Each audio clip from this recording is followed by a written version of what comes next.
Maya Pabengi, Pampanga, magandang gabi Central Luzon. Ako po yung kayong talasuyo, Jennifer Salenga. Areni na ring mga ragula balita ang yaning Lunes, August 12, 2024.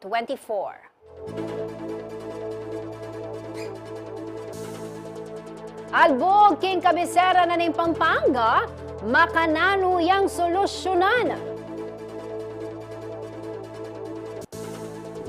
Politika, lalawendang sangkan king pamamaril kang Barangay Captain Norberto Lumbang ning Lakyos Arayat.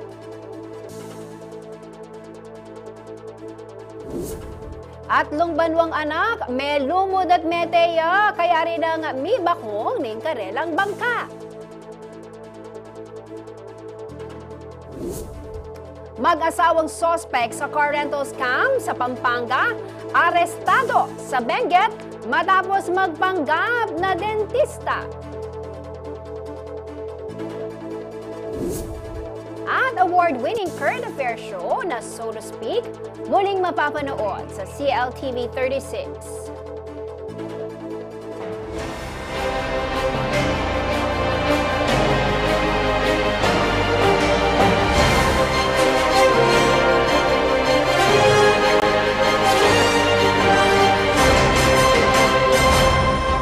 Nakaramdam kami ng hirap. Dala ng tubig na maiinom. Ngunit ang mga senyales na lang mas marakal. Bingaliwang aktibidad. Nakabalen, mga karehiyon at Kana ning pandemya,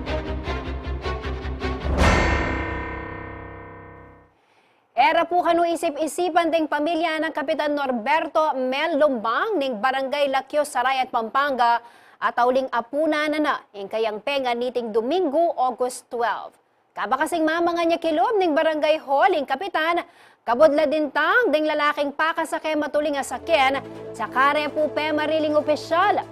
Kwento na ring pamilyang likwa ng Capmel, ikwa na pang midalaking ospital, kaya rining pamamaril, dapat enya mo rin meglang batini.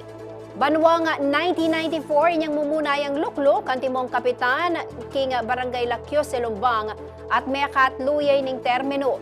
Meging presidente niya naman ng Association of Barangay Captains, Bayo Yatagal Mayor, banwang 2004. May katidwa na rin kanong may ambush si Kap Lumbang.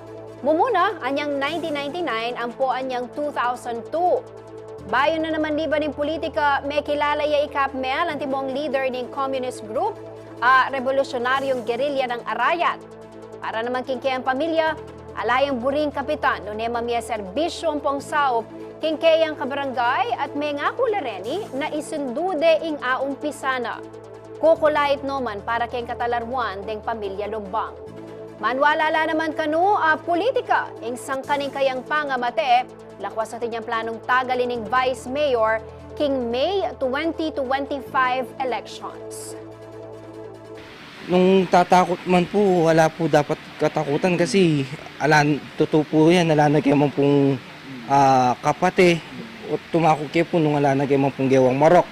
Kasi kami po, simula pa mo po sinaup kayo po, alagay pong bubungguan na ano pa man, basta atyo mo po king mindset na po, mako, kapin po na makananula po, sopan po ring memalen po ring kabaryo mi po.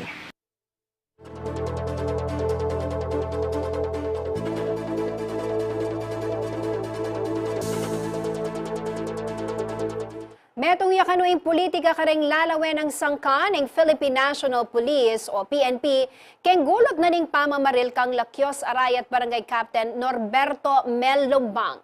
May papabalita kasi atagal yakanong Vice Mayor rini, ag pangkang PNP spokesperson Jean Fajardo. Dapot nung Mayor Madir Alejandrino kanu ingkotnan, malawod a politika ing motibo na ning milyaring krimen. Ano pong report? Metong niya namang barangay captain ing Pemaril at Petera king Pampanga. Apin niya Kapitan Norberto Lumbang ning Lakyos Arayat. Base king report na ning Philippine National Police o PNP, bandang alas 8:30 na ning bengi niting Domingo, August 11, milyari ing karumal-dumal a krimen.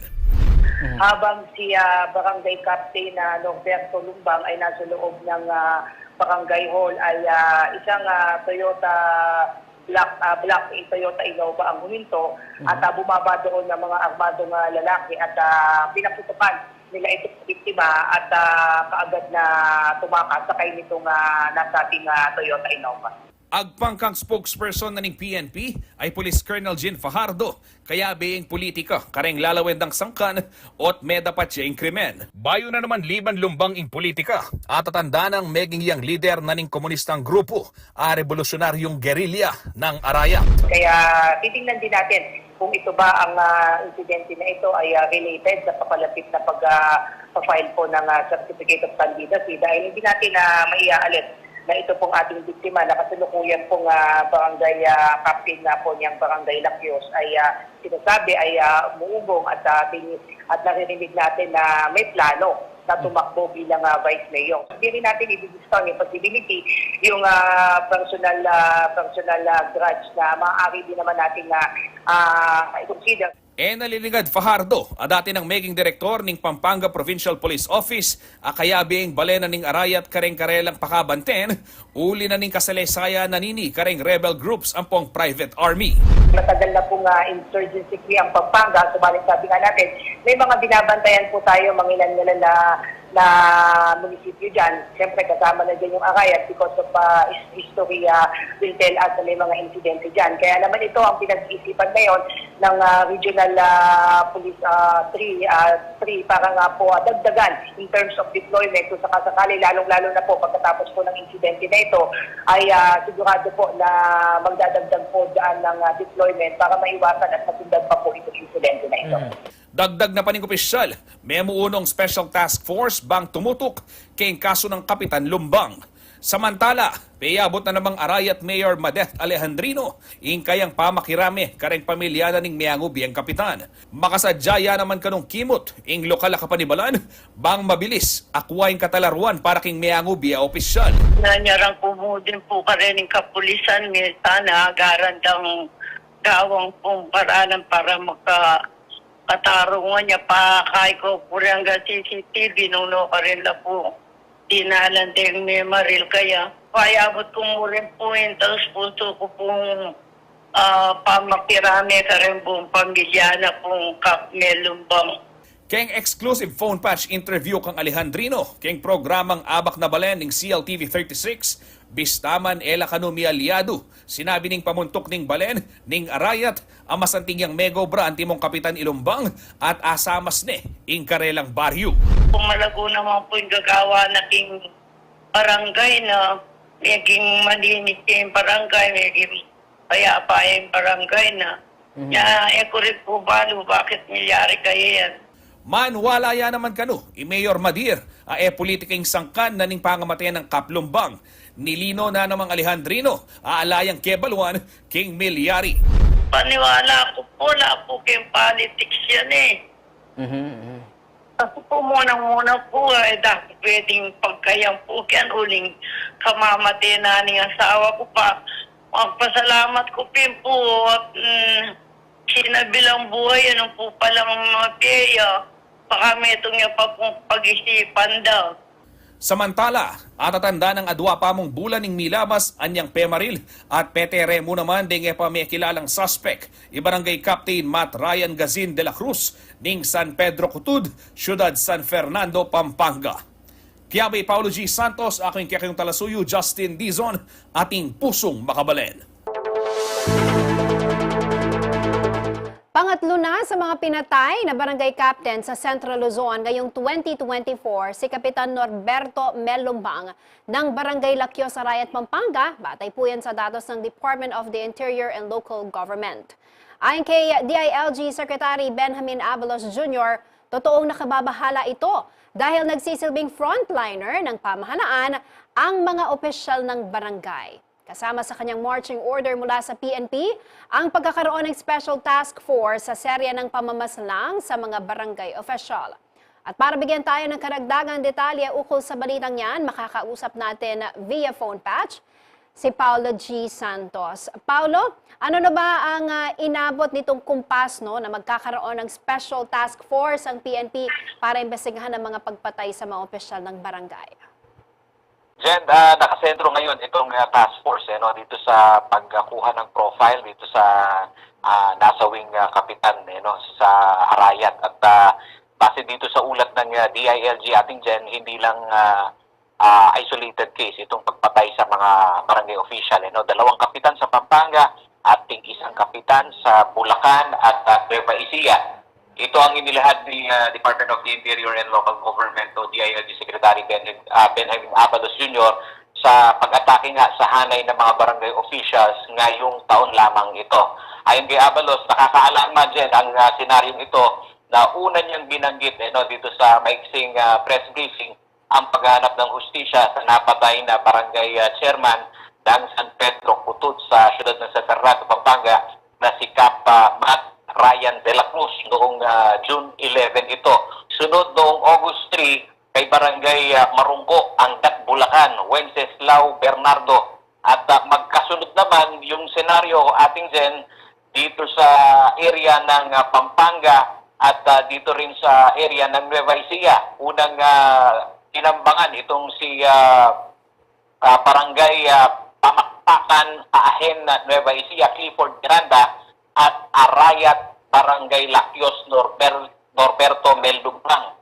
Sa apat na tinambangan natin dyan na kapitan, isa lamang umano ang nag-survive. Ngunit nasa critical na kondisyon itong si Cap Miranda. Ayon kay Abalos ating dyan, lahat ay may special investigation na isinasagawa itong PNP at isa umano sa gusto nilang matukoy ating dyan kung merong presensya ng private army dito sa tatlong probinsya. At yung loose firearms ating dyan, isa ito sa gustong ipasiyasat ng SILG Secretary upang mawakasan umano itong senaryo ng pamamaslang sa mga barangay official. Pakinggan natin si Secretary Abalos. Nung kagabi, August 11, dalawa. Isa sa Arayat, si Barangay Captain Norberto Lumbang at si Barangay Captain ng Hain naman si Clifford Miranda. Unahin ko muna dito kay Captain Norberto ng Arayat. No? Ngayon, ang maganda rito is that they also have a lead here. No? May lead na po sila, pinupursue na po nila. At huwag kayong mag-alala, talagang ito'y pinag-iintingan ng ating kapulisyan. At ito, kasama yung kay Vencesla Bernardo at kasama kay Clifford Miranda sa pag-uutos po ng ating Chief Marbil, PNP Chief, ay magkakaroon tayo ng Special Task Force dito. Investigation Task Force. Dahil ito pong, yung kay Matt de la Cruz, tapos na po ito, so yung tatlong naiiwan, may Special Investigation Task Force na binuo na po ito. So ito yung Task Force Lumbang, Task Force Bernardo, at Task Force Miranda. Yung naman po kay Barangay Captain Clifford ng Haen Nueva Ecija, as per latest info, siya po ay buhay naman. No? At of course, may mga persons of interest na po rito. No? Maaga po umakto ang pulis po natin. Ibabalita na lang po namin from time to time. But right now, these are the instructions. Number one, we should go against loose firearms. Importante ang loose firearms dito. And there will be checkpoints sa bawat mga lugar. No?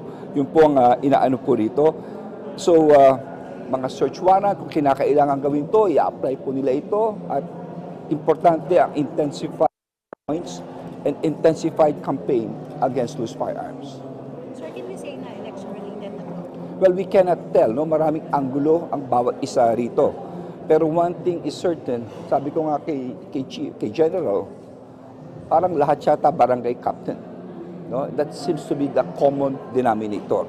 Pero huwag kayong mag-alala, we'll keep you informed dahil yung kamukha nung una nga, may kaso ng FINAIL at titignan po natin if this is really election-related or not. No? At may mga lead na po tayo sa iba.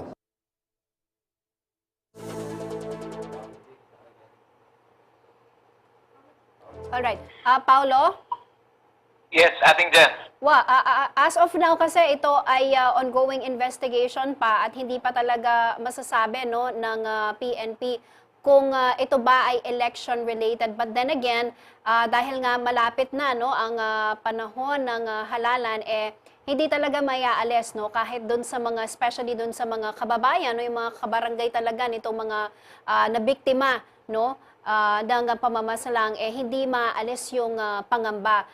Paano kaya ito titignan o susolusyonan lalo na dito sa Central Luzon kasi sunod-sunod na pangyayari na ito Paulo no yung pagbuo ng task force paano ba makakatulong yon doon sa pagresolba dito sa kaso ng mga namamatay na barangay captain? Sa mga nakita nating pag-usad nitong special investigation ng PNP ating Jen, merong isinasagawang case conference dyan. Una sa tututukuyin ay yung personal na buhay nitong mga biktima ating Jen. At binabanggit nga ni Secretary Benhur Abalos na yung affiliation niya mahalagang mahalaga bago ito pumasok sa politika at gayon na rin yung mga kung anong mga grupo siya nabibilang. At sa record nga na itong si Cap Lumbang, former leader ito ng Communist na Revolutionaryong Guerrilla ng Arayat o yung Arayat Revolutionary Guerrillas na sa record daw nito ating dyan way back 2004 meron itong record na nag-surrender sa militar. Isa yun sa mga tinitingnan nila yung mga political background ating dyan at dun sa usapin na pag-usad ng kaso ay talagang lahat ng aspeto, kahit dun sa sinasabi nilang politika, yan ay mabubuksan na usapin. Pero dito sa senaryo ating Jen, na kung meron bang nakikitang linaw sa kaso nitong mga napapatay na kapitan dito sa Central Luzon, merong binabanggit si Secretary Avalos na development sa kaso naman ni San Pedro Cotod, Kapitan Matt de la Cruz, na kung saan kamakailan lang daw, meron na silang 3 taong kinasuhan pero nananatili itong at large. Pakinggan natin ang kalihim.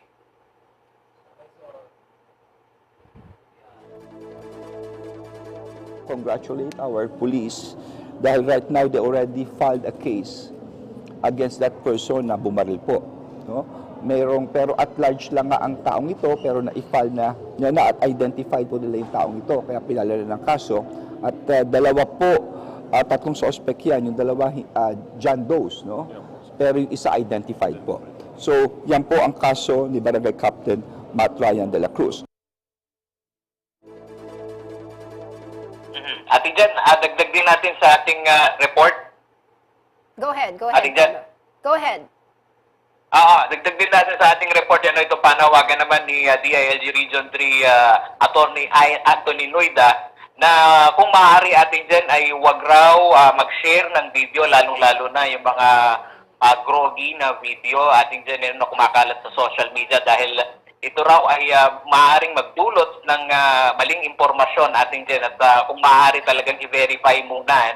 Kasi dito sa mga video na na-share ating dyan merong isang version na mas groggy yung ipinapakitang video. Kaya panawagan itong DILG Region 3, kung maaari, iwasan ang mag-share ng video at baka daw ito ay mag-lead sa masamang impresyon at gayon na rin makakasama pa dito sa pag-usad ng investigasyon ng PNP. Pakinggan natin si Director Noida. Akin lang, yung official report lang ng PNP siguro ang paniwalaan natin at tingnan natin at hintayin natin na yung lumabas talaga yung mga official statement coming from the task forces na kinreate ng ating PNP po kasi mahirap kung maraming espekulasyon din na lumalabas at talagang nagugulo pa ang mga investigasyon na ginagawa.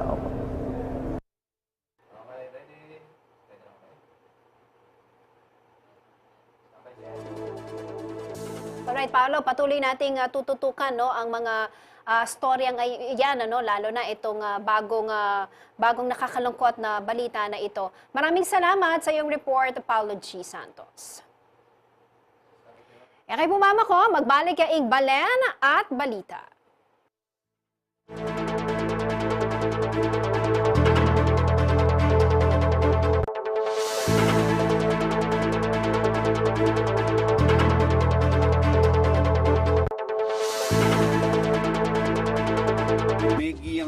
paanda ring anak a Kapampangan o maski na ring mga tuwa na mandakap lang insekto kaya rininguran. Kay bat, luto de ang kanan. Kanita, sobrala karakalketi.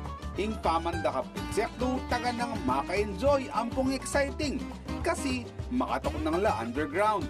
Bang kanitang arakap mula, kailangan mong gamitan ng gamat mo. O, atin na kang idea kingamon nun ko. Ay wa, ing kamaro o mole crickets. Kareng Kapampangan, considered ang delicacy. Dakala, patse kauran, ang pumabasahing gabon. King August, September. Kaya ti Pampanga, ating papingbalay na mag-celebrate Kamuro Festival, ing magalang. Manyaman taga ng mga exotic foods, lalo na't aliwaliwang luto, ing malyari mong gawan Kenny. Malyaring adobo, malyaring yalo meking bringi, at miyayaliwa pa. Aliwaya taga na yung Kapampangan ikakabalen, atakon mo na ba yung kamaro? Nung halipa, subuknan mo uling siguradong metong mo yung sakyan mo. Kanyaman!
Nakatuto kayo pa rin king Balen at Balita. Kabalen, metaya po ing atlong banwang anak, kaya rin may bakunging sasakyan dang bangka keng kaingin masantol portion na ning Pampanga River.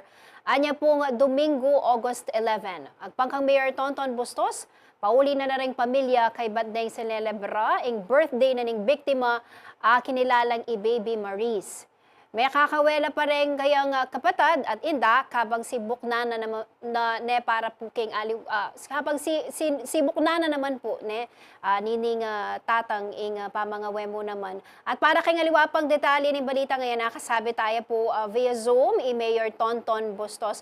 Mayor, maya pa oras po kaya kayo makalungkot ya po ing balitang ini ne pero atina po bang update king search and rescue operations para po karening biktima mo?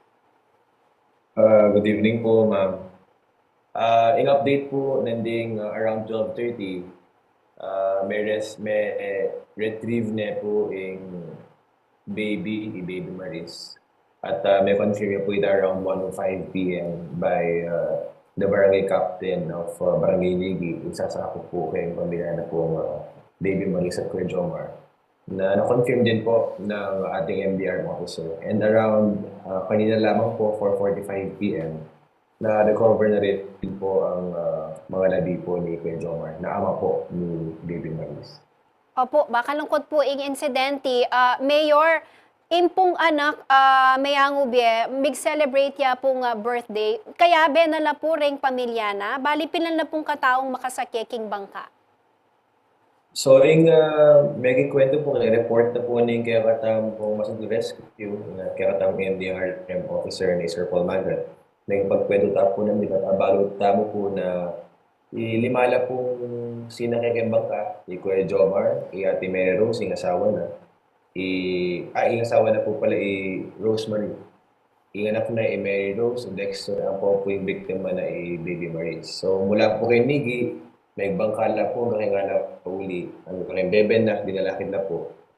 Tapos po from there, Bayaland, Bintala po kay Jollibee, kay po Makabebe, to celebrate din po yung birthday na po, yung third birthday na po Baby Maris. Kaya pamanuli na po, yesterday around 2:30 p.m., meet siya po yung bangkada kasi meet daya po yung bangkada kay yung bandang kaingin, kaya po lele ng draga. At kabang sasakyan niya pong Kuya Jomar ring bangka, kuita milo ba niya pong dalom at may sabay po kita mata sa alon. At Ate Rosemary, Mary Rose, ang po Dexter, may kakawela po gan po kayong Barangay Balibago. That is 750 meters away from Kaingin. At kita po, may simula na po yesterday, 3 p.m. yung kaya tamang social rescue. You were saying, Mayor, malakas po ing agos na ning danom, kanya mitong baya po itang karelang bangka, makanitaya po? Opo, malakas siya po yung alitan. Kita rin po yung may isang at may kasakit na po yung Coast Guard, yung BFP, yung M-Dramo Tamo, kaya pamag search and rescue na po kasi po ayaw po dragging ilog, banda po kayong so malalamya po at malakas po kanyang current kailalam na kailangan na po mag-request divers from the Philippine Coast Guard. Pero kita pong area nung nuka rin lang retrieve, Mayor, malawot ya po ba? Ketang lugar nung nuka rin niya po mitombay karelang bangka? May aliwala po location ni Baby Maris po, may retrieve po banda po ketang sanglaran na po ng Barangay Magang, that is 1.5 kilometers away from San Agustin, Kaingin. And Kuya Jomar naman po, banda na po kayong Sagrada, more than 2 kilometers away from Kaingin po. Opo. Ingkutan ko po, Mayor, bakit po magbangkala rening pamilya? Ita mo po ba in mode of transportation going back king karela pong bale? Makalungkot man po sabihan, pero ngayon po, rin kakatamong kabalan kay left bank. Ito po yung karelang maging primary mode of transportation, palipat po kayong kabalenan, kaya ni pong Plaza Tamo, o pupunta po kay Makabebe, Apalit, o kay San Bernardo. At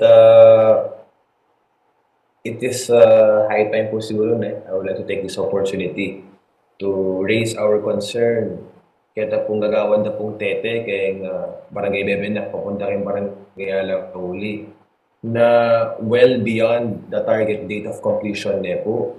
Teteng ini, nung sanang megawa na po yung tetet mayari, ala po sanang kabalen mi kay ng Masantol na kailangan pang magbiyay kay pong ilog padse po malakasing masulungsong ingalon para mo po enjoy reta pong makanining klaseng celebration na sana po ala pong risk yung diya mo. Opo, ing aksidente ini makalungkot ya po Mayor, pero nano pong sao ping malyari dang i-extend ning LGU kareni pong melakwan ne pamilya da pong dening adwang miyango biya sabi yo po chupay nga sawa na may ka-survive la ang poporetang adwarang anak. Kaya tawa na po local government, ita pong service na po both kang Baby Maris and kang Kuya Jomar, pinrovide tayo po ngayon at panapon at kaya po lingkod mismo mo tayo po bukas sabak. Lumipat ko pong ilog kay papunta po kay Barangay Nigi para po personal pong makirami kay Ate Rosemary at kaya po adwang anak ng Melakwan po. Opo, before I let you go, Mayor, nano pong paganakayo, kareng kaya kayo pong kabalenken, lalo na po retang affected areas, ating pong makanining milyaring insidente, at nung wala naman pong aliwang mode of transportation, pagganaka na mo po siguro karela na king pamaningat, isto pong dadalakit la at sasake bangka. Go ahead po, Mayor.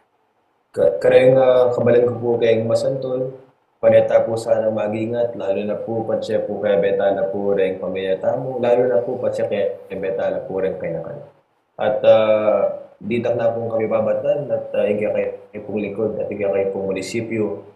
Eta po sasawang panay mag-follow up ka rin pong national projects na mayari at talagang magdinan consultation para po ano tamo nung ano po dapat apa-prioritize para po pumarelease yung welfare at kumbaga yung lives na ning bawat Masantulen. Kaya po, panay ko pong sasabihan na may papakadita mo po at may kakalugod bilang metong pamilya at ala pong problema ang ita po nagpasan.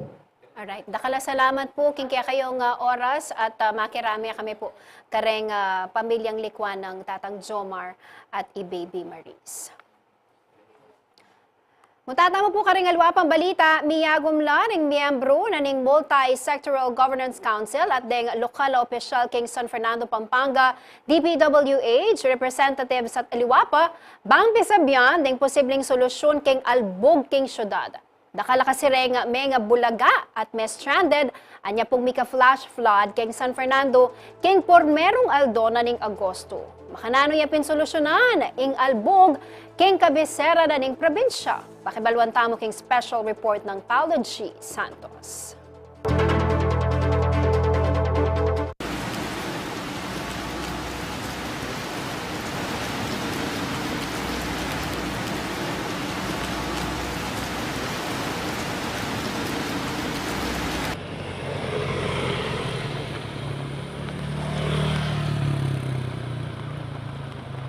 Makabulang nga flash flood ing bilyari king syudad na ning San Fernando, Pampanga anyang aprumero na ning bula na ning Agosto.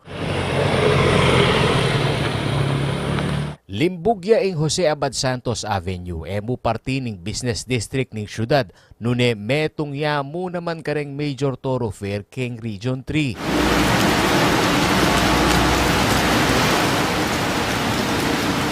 Kaya mo naman miligtas ang Capitol Boulevard na magsilbi mo namang lugal ng komersyo at aliwapang investments keng syudad San Fernando.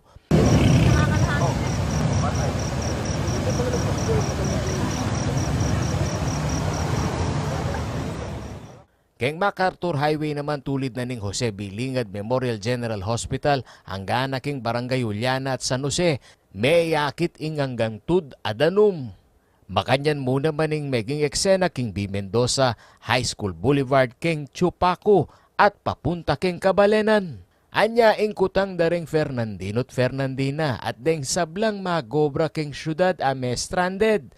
ot kabilis mitasing danom kilob na ning may gita 2 oras a pamanuran.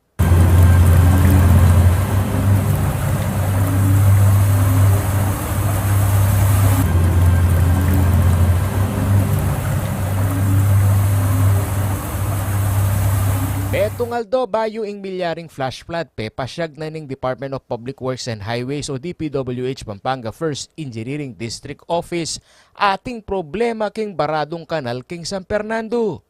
Makikita mo na malaki yun sa ilalim eh. Yung opening yung pwede pumasok ng tao. Nakukuha namin doon mga gulong ng sasakyan, mga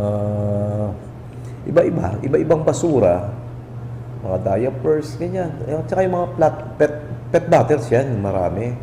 So, yung mga kababayan natin, kung makikita mo, kumisan, kumakain sila or umiinom, tapos biglang tapon na lang yan.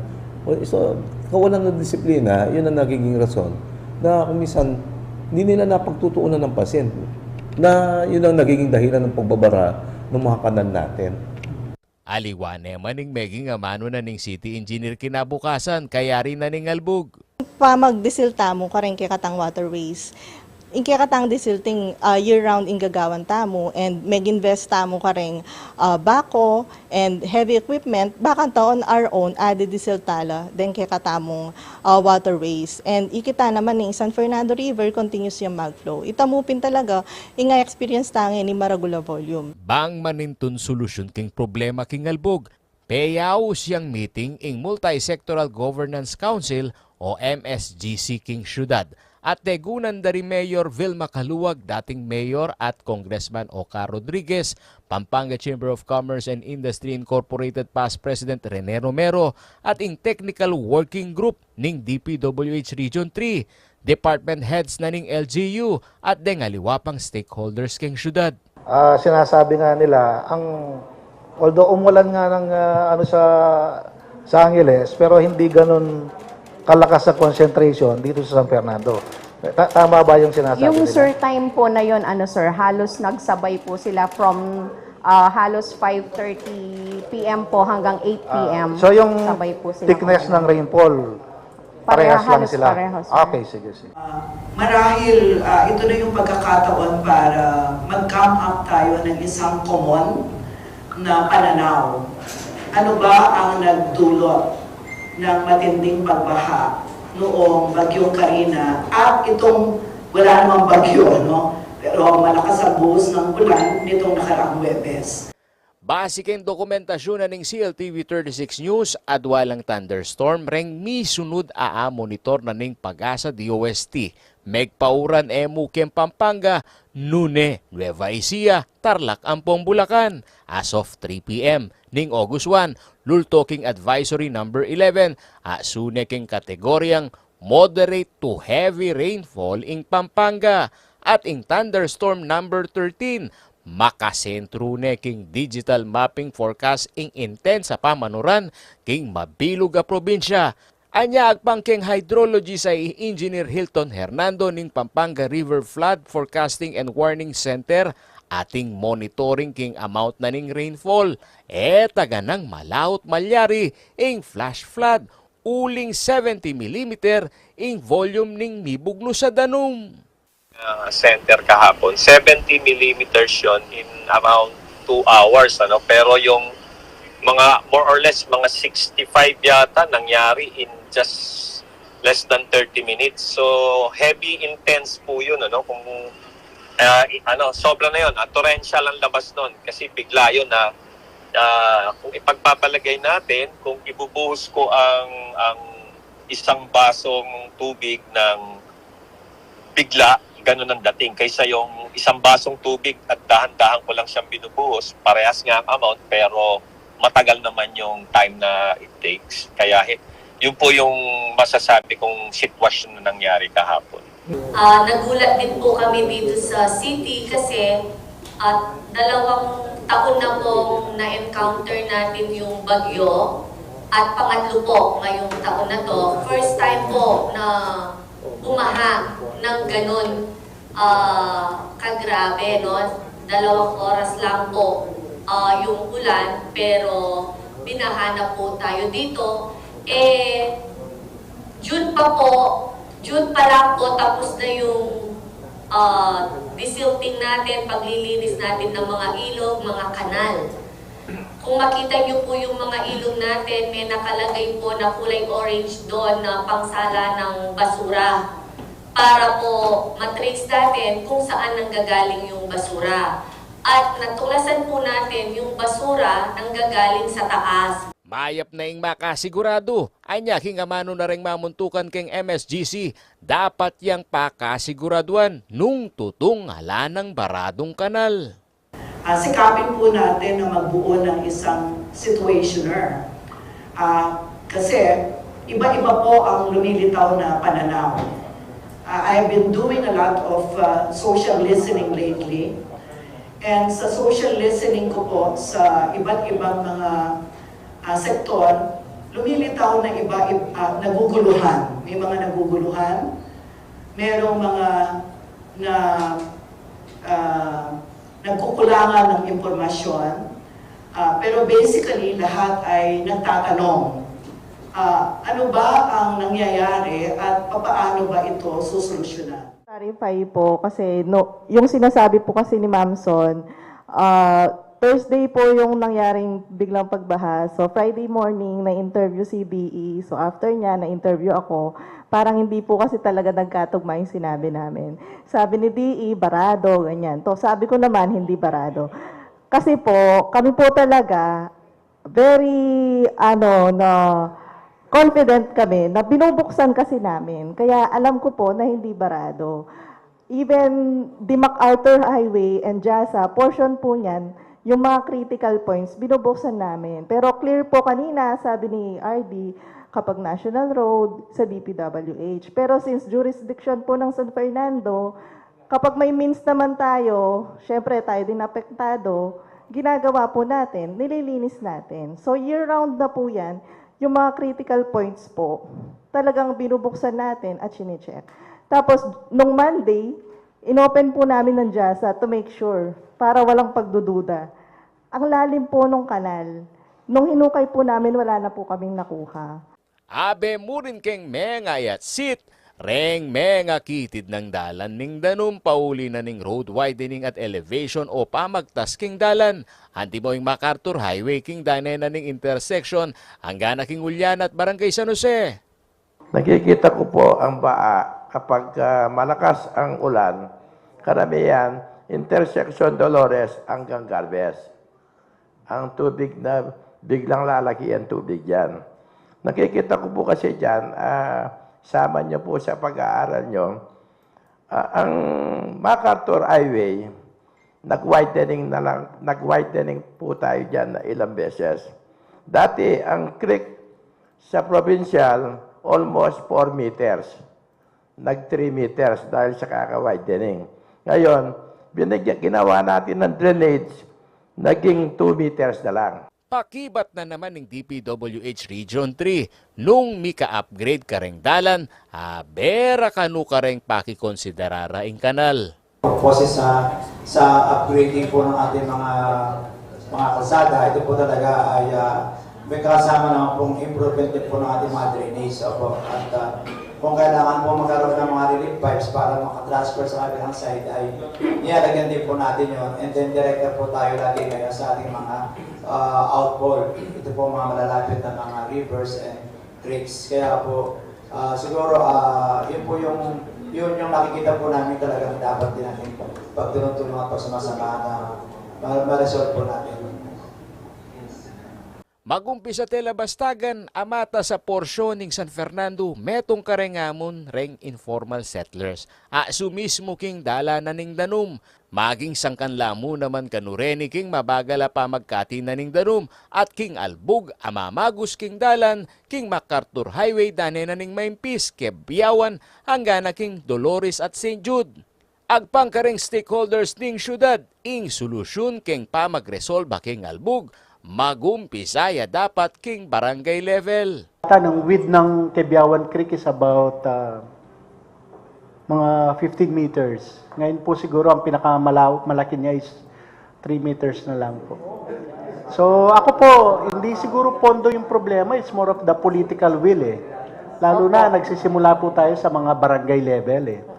Abe yarin king mi buklat na pisa sabyan ing konsepto ning urbanization o reng mitatalaka da real estate subdivision ang makapagbayo king pulainan ning danum. Kung familiar po kayo dun sa area, sa tapat din po ng San Miguel, tapos meron pong parang bridge doon. Tapos kung going San Fernando po kayo, yung right side, naka-open, pero yung left side po kasi, tinabunan na po siya ng La Primavera. So, kung pwede pong i-revive natin yon, pwede din po siya as additional diversion po ng water. So yung public perception parang pag tinignan natin, parang meron silang hinihintay, meron silang ine-expect na mangyayari, na gagawin natin, na makikita nila na ginagawa natin. Parang meron silang mga ideya, meron silang haka-haka, meron silang opinyon, iba't iba, pero lahat parang ang sinasabi, gobyerno may kailangan kayong gawin, parang ganon. Pribadong sektor may contribution kayo. Barangay, kumilos kayo, something like that. Api sabyan niya naman ang timong short-term solution ing restoration aning pumping station king Palawi. Adane na ning San Fernando River a magpump danum king Santo Tomas San Fernando Tail Dike. Mi kapisasabyan pamuri ning dalan na ning danum king mesabing lugal uling kareng lalbog a porsyon na ning Bacolod at Santo Tomas. Parang temporary, palliative solution po yung sa pumping station with regards. Nung malakas ang noon, tuloy-tuloy po yung nagreklamo yung Minalin sa amin. Noong pong nagkaroon ng pumping station na nabanggit kanina ng Mega World na propose nila, kaya po ininto ng city yun dahil na-rehabilitate natin yung San Fernando River, yung Sagip Ilog program ni Mayor Ocanon. So, hindi na kailangan. Tsaka isang dahilan pa, it cost us dahil yung sa maintenance. No? So, kaya po na yun.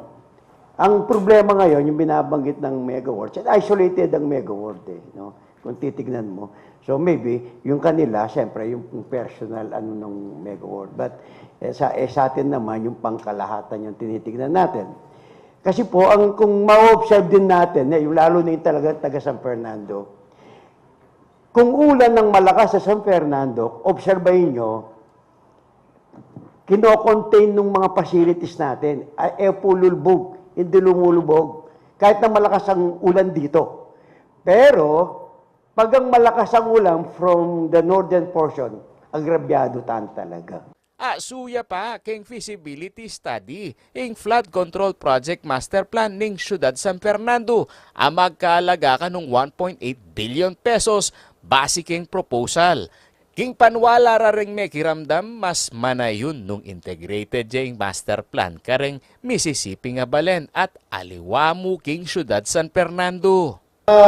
Kasi kung San Fernando lang po, lilinisin natin ang San Fernando this year.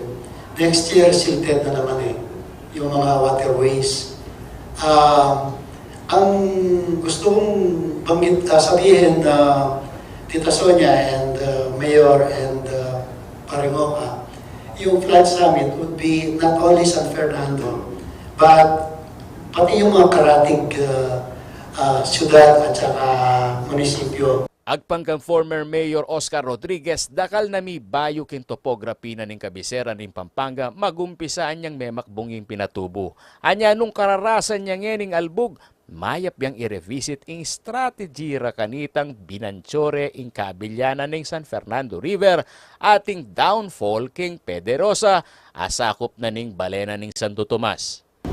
Manibatan na niyang mamakbunging pinatubo, so sera na yung San Fernando River kay Batsan 1. So itang flow papunta kay west ay Malyari. So nekatasing bandang Bacolor, ginawa kaming paralan. Dinisilt miya yung San Fernando River banda kay Ciudad. And then dinapad kay itang Mapalad Creek, alaman, Leko Milaret ang aliwang bale, penyad kay pondong mika waterways siya kay itang San Felipe. papunta Federosa. Kaya kami ikit kanita, Pauji, kailangan continuous desilting operations. Panayang heavy silted yung areang bababaanan ng Danum-Tamo. Inyawad na naman Rodriguez king provincial government ang manalakaran king pamagsamas king master plan. Uling ing San Fernando, lupa ning probinsya. Ame sabing kabisera, anya kailangan niyang lingapan at sopan. Mo kiti San Fernando, kailangan integrated siya ang gaya ka rin. Provincial level yan dapat tumirang gusto kaya proper desilting operations. Huling mo king San Fernando yung desilting, mo rin lumuling Danum. Kailangan continuous siya hanggang dagat. Meging commitment na naman ng DPWH Region 3 impa magluwalas ka ring dalanan ng Danum. Aumpisan da naman iba't maimpis hanggang na King Dolores. King short-term solution agpangkang ARD Santo Domingo, pakikwanan ra kanong manantabe ka ring pamaglinis kanal at river system ng San Fernando. Ang short term po natin at immediate ay yung pong ating paglilinis po ng ating mga drainage at yung ating pong mga pondo na meron po tayo ngayon ay bibilisan po namin ang pag-i-implement with the support of our local governments, especially on the relocation of mga informal settlers kung meron po tayong mamimit. Keng tutuking special report ng CLTV 36 News, pakibaluan tala rin kabilyan da rin mainstream river king syudad San Fernando at ring creek at iknangan da rin mapilang individual. Ako kaya kayong talasuyo ay Paolo G. Santos, ating pusong makabalan. It takes a village to raise a child. Ito ang paniniwala ng San Fernando Local Government Unit at ng Multi-Sectoral Governance Council. Kaya naman patuloy ang kanilang pagtutulungan upang higit na malinang ang sistema ng edukasyon sa syudad. Kaugnay niyan, kasado na raw ang mga aktibidad para sa 2-day Education Summit na gaganapin sa August 22 to 23. Magbabalita si JM De Jesus. Naniniwala raw si Mayor Vilma Caluwag ng City of San Fernando, Pampanga na malaki ang papel ng lokal na pamahalaan sa pagtugon sa mga hamon ng krisis sa edukasyon. Kasi po naniniwala tayo na talagang ang kabataan ang siyang pag-asa ng bayan. Kasi ang mga kabataan po ang hindi natin pwedeng diktahan. Dahil mulat po ang mga yan. Kaya titingnan po natin ngayon kung ano pa po ang pwede nating gawin, kung ano pa po ang pwede nating ma-contribute para mamayagpag po at maging mahusay at maging dekalibre po ang ating mga estudyante dito sa siyudad ng San Fernando. Bunsod dito, pinirmahan ng alkalde ang Executive Order No. 2024-010 noong Pebrero na nagtakda na pagdaraos ng 2 araw na Education Summit na gaganapin sa darating na August 22 to 23. Pangungunahan ito ng City Government kakakibat ang Multi-Sectoral Governance Committee on Education. Layo ng summit na mapag-usapan ng mga naging resulta ng Second Congressional Committee on Education o EDCOM 2. Batay kasi sa EDCOM 2 report, kailangan lumikha ng complementary program sa pamahalaan para palakasin ang early childhood care development sa bansa. Dapat din daw gawing prioridad ng mga pinakamahihirap na Pilipino pagdating sa pagbibigay ng subsidiya para sa tertiary education. Lumabas din sa EDCOM 2 report na may pangangailangan na palakasin ng technical education at skills development, gayon din ang pagbabawas sa administrative work sa mga guro. Nais nating tignan kung may katotohanan ba ito sa sitwasyon natin. Kasi syempre may dalawang pagtingin. Yung isang pagtingin, maaring, although ang LGU o ang isyong syudad ay maaring tignan ng microcosm ng kalagayan sa pangkalahatan, maari din naman na sa loob ng mas maliit na lugar tulad ng San Fernando, mayroon din mga vignettes at mga halimbawa ng pag-asa para sa kabataan. Sapagkat maaring dito, meron na tayong mga natuklasan na mga replicable practices na maaring hindi kasing halintulad ng mga nagaganap sa pambansang saklaw. It takes a village to raise a child, ika nga. Kaya naman para mapataas ang kalidad ng edukasyon sa San Fernando, handa raw ang LGU na makaisa sa iba't ibang sektor. And we all know, to succeed, kailangan holistic approach. No? Kasi kung minsan, when we talk about education, kala yung teacher, student lang no? Pero dito sa syudad, sabi nga namin, no? Pagkasilang pa lang ng bata, so, binoprograma na natin yan, no? Yung formative na years na sinasabi ni Tita Sonia. So, kaya kung tignan nyo, the City of San Fernando, halos siya lang ang merong ECCD program na kumpleto. Sa press conference para sa EGCON 2 na idinaos itong Lunes, August 12, ininunsyo ng mga organizer na kasado na ang mga aktibidad para sa 2 araw na summit. Magkakaroon ng 10 breakout sessions upang mabusising matalakay ang iba't ibang usapin kaugnay ng sistema ng edukasyon sa bansa. Mayroon din town hall kung saan inaasahan ang pagdalo ng mga policy makers and implementors sa education sector. Mapapanood naman ang live sa CLTV 36 at sa Facebook page ng CSFP City Information Office ang town hall at plenary session sa August 23, 9 a.m. JM De Jesus, CLTV 36 News. Muli pong mapapanood ang programang So to Speak sa CLTV 36 bilang patutuo sa hangarin ng estasyon na magbigay ng malawak na kaalaman at pagsusuri sa mga napapanahong isyong panlipunan sa loob at labas ng Central Luzon. Alamin po natin kung ano mga dapat abangan sa muling pag-arangkada ng So to Speak sa report ni Danica Gino. Muling sasahimpapawid ang award-winning current affairs show ng CLTV 36 na So to Speak ngayong Agosto. Isasabay ang inaabangang pagbabalik ng programa sa ika-41 taon ng pagpaslang kay dating Senador Ninoy Aquino Jr. sa darating na Huwebes, August 21. Bit-bit ang 17 taong karanasan sa pagpapadaloy ng mga talakayan sa telebisyon at ang mahigit 4 na dekadang pakikilahok sa mga usaping pambayan at komunidad, tutulungan tayong masuri ng veterano at multi-awarded broadcast journalist na si Sonia P. Soto sa mga napapanahong isyong panlipunan. Ayun pa rin, nandun pa rin yung pagsisikhay, yung pagtitiyaga, yung pamamagasa na merong mga mamamayan, manunood na interesado pa rin sa mga ganitong mga usapin. Ako kahit na 10 lang yan, mahalaga sa akin na meron pa rin mga Pilipino, anuman ang kanilang edad, anuman ang kanilang kasarian, ay interesado pa rin na magsuri sa mga issue na importante o nagaganap sa ating bayan sa tulong siyempre ng mga panauhin natin. Ayon naman kay CLTV 36 Linear TV Manager William Canlas, nananatiling importante ang pagbibigay ng iba't ibang pananaw at opinyon sa mga manonood ng estasyon sa pamamagitan ng programang So to Speak. Ang estilo ng malalimang pagsusuri at pagsisiyasat sa mga napapanahong isyu na hatid ni Soto at ng kanyang programa ay bahagi rin aniya ng pagbibigay serbisyo publiko ng CLTV 36 para sa mamamayan ng Central Luzon. Ang advocacy ng CLTV 36 ay makapagbigay ng mga makabuluhang impormasyon at makapagsuri din ng mga napapanahong balita natin kung ano ba ang epekto nito sa ating mga mamamayan. And from there, we could help them decide or have a better opinion, better understanding ng mga issues natin dito sa Central Luzon. So, marami ng awards na nakuha ang programang ito dahil sa ganda rin ng mga topics na kanyang dinidiscuss. Especially ito ay tumatalakay sa mga isyong panlipunan, ekonomiya, even politika. Kasama na rin yung agriculture, health, education. So, yung mga issues ng community, ng local community natin, ang So to Speak ang nagiging platform para mapag-usapan ang mga usaping ito. Tatalakayin sa pilot episode ng programa ang katuturan ng mga katagang The Filipino is Worth Dying For na iniwan ni Ninoy Aquino sa mga Pilipino. Makakasama ni Soto sa pag-arangkada ng So to Speak,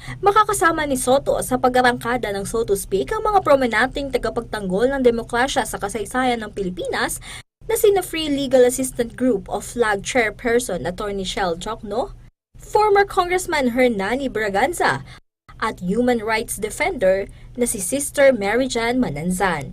Sa lahat po ng mga manonood ng CLTV 36 na sa loob ng napakahabang panahon, 17 years, ay tumangkilik sa So to Speak, muli ko po kayong inaanyayahan na abangan at maging bahagi ng aming talakayan dito sa So to Speak. Nang sa ganon, ating mabalikan ang punot dulo ng bawat usapin na sa ating diskusyon ay patuloy nating lilinawin. Pinarangalan bilang isang Best Public Affairs Talk Show host ng KBP Golden Awards si Soto noong 2008 at ng UP Los Baños Gandingan Awards naman noong 2020. Humakot na rin ng mga parangal sa mga nasabing award-giving body sa loob ng 17 taon kasaysayan ng CLTV 36 ang programang So to Speak. Ako si Danny Gagino para sa CLTV 36 News. Huwag mong panampasin ang comeback episode ng So to Speak dito sa CLTV 36 sa darating na August 21, 2024, Ninoy Aquino Day, alas 8 po ng gabi. Amin po rin, di mga regular balitang kinalab ng kaya katamong news team. Para kinalwa pang update, like and follow ilang po rin kaya kaming social media pages. King lagyo na po ning mabilog ang CLTV 36 News and Current Affairs. Ako po kaya kayong talasuyo, Jennifer Salenga, ating puso makabalan.